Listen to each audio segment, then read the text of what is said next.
meanwhile, has been reacting a press briefing that is taking place. Let's cross live.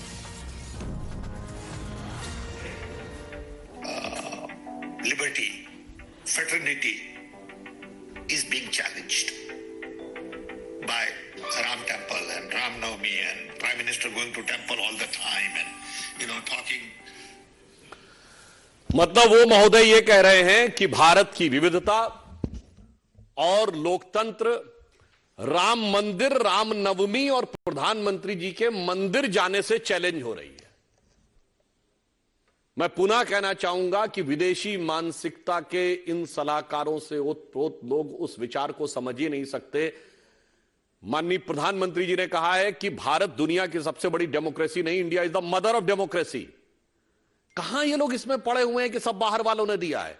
जो Sam Pitroda जी का बयान है,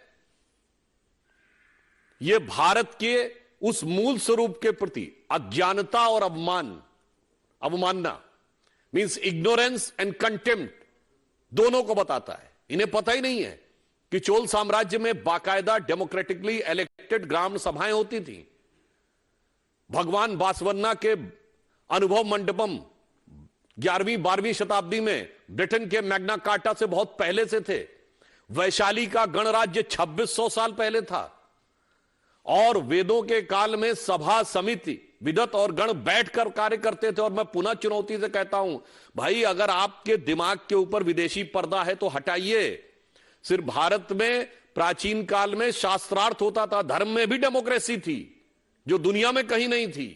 परंतु क्या बताया जाए, इनको भारत के बारे में समझ ही नहीं है। जिस संस्कृति के बारे में कह रहे हैं कि उसकी वजह से आइडिया ऑफ इंडिया और डेमोक्रेसी कमजोर हुआ, वही हमारी डेमोक्रेसी और विविधता का आधार है।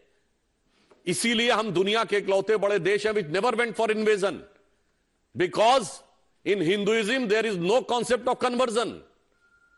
सैम पित्रोदा जी और कांग्रेस पार्टी समझे, और मुझे इसका जवाब चाहिए कांग्रेस पार्टी से। और वो जिस संस्कृति को, मंदिर की जिस संस्कृति के लिए ये भाषा बोल रहे हैं, मुझे इसलिए कष्ट होता है कि बाबरी ढांचे को बचाने के लिए आप अदालत तक खड़े थे, आप राम मंदिर को बदनाम करने के लिए आप 7 समुंदर पार से खड़े हुए हैं। मुझे लगता है यह बहुत आपत्तिजनक है। और वो संस्कृति यदि उन्हें न समझ में आती हो तो मैं श्रद्धेय अटल बिहारी वाजपेयी जी की कविता की वो पंक्ति दोबारा उनको बता देना चाहता हूं, जो उनकी प्रसिद्ध कविता थी, हिंदू तन मन हिंदू जीवन रग रग हिंदू मेरा परिचय। उसका अंतिम छंद था जो भारतीय संस्कृति के इस आधार को पूरी दुनिया के लिए बताता है कि होकर स्वतंत्र मैंने कब चाहा, मैं कर लूं जग को गुलाम, मैंने तो सदा सिखाया है।